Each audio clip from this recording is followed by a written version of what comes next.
So it's Christmas right now. We're in the season of Advent.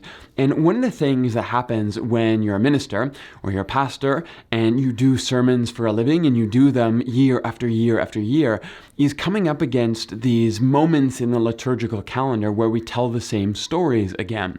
It's hard sometimes, frankly, to sit down and plan out the year and think about finding new ways to bring new life into stories like Christmas, even, to be honest, stories like Easter that we have heard probably one too many times.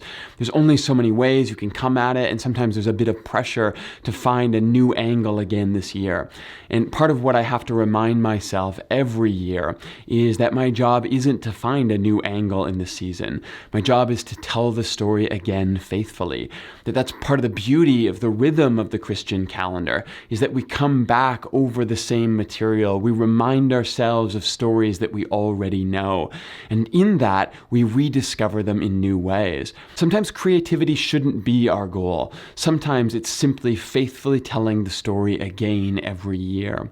But this Sunday, we were looking at Zechariah and Elizabeth, and this was, in many ways, my Blue Christmas sermon.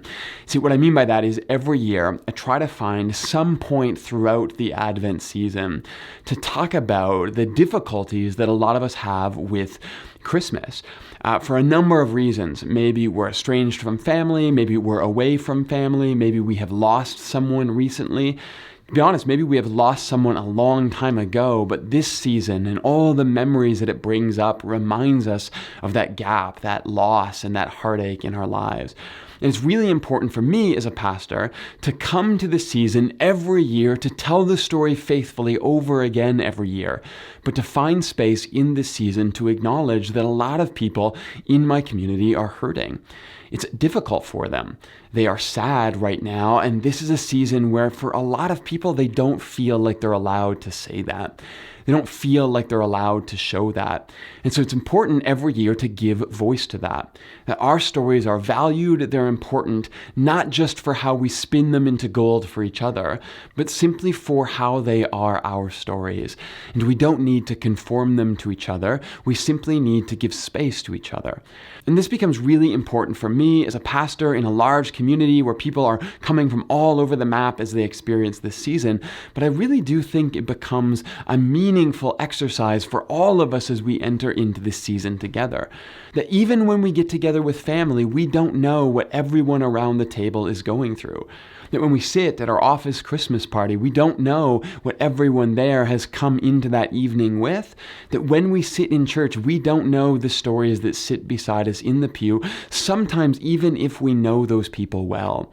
And as we speak about Christmas, as we ask people about how their planning is going and what they're doing this Christmas, whether their Christmas shopping is done yet, there needs to also be enough empathy in our language, in our tone, in the ways that we look at each other and create space for each other to recognize that everyone is having a different experience of this season. Even if we're Christian, even if together we are hoping for the joy of the world born in the Christ child at Christmas, there is still hurt, there's still pain, there's still sadness, there's still all of the things that we are hoping eventually the Christ child will heal in the world. And if we don't give space for that, if we don't acknowledge those things, if we don't allow people to be a little bit melancholy in the season, what happens is we force people to push it down and away, and none of that is ever good for any of us. Now, I'm not saying that every moment of Christmas needs to be everything for everyone. It can't be. There are joyous moments, and we need to lean into them and celebrate them well, but at the same time, are we creating space for stories that don't look like ours? And what this is really about is empathy.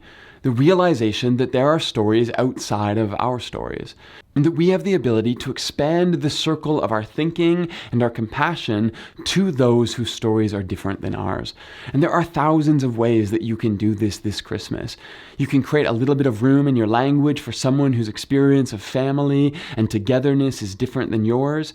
You can extend season greetings that go beyond your particular experience within the Christian story to your neighbors who may come from a different tradition or different religious background.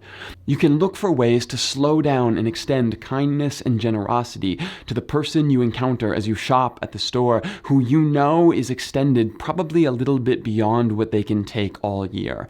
And in that moment, as you give a kind look, a kind word, as you extend a moment of generosity to thank that person for what they're doing for you in the midst of all of your busyness, you expand the Christmas story to include those who don't feel like they are part of it. And this is really what Advent is about. The Christ child comes to the world, a world that doesn't even recognize him, a world that is probably not even ready to welcome him. And yet God comes to us. In our brokenness, in our sadness, in our loneliness, God comes to invade all of that, to heal all of that. And if our experience of Advent, if the way that we extend Advent to those around us does not at least make room for those people, then I think we have done the story a disservice. So remember this year, there are a lot of people experiencing a blue Christmas that you may not see because they are conditioned to hide all of that.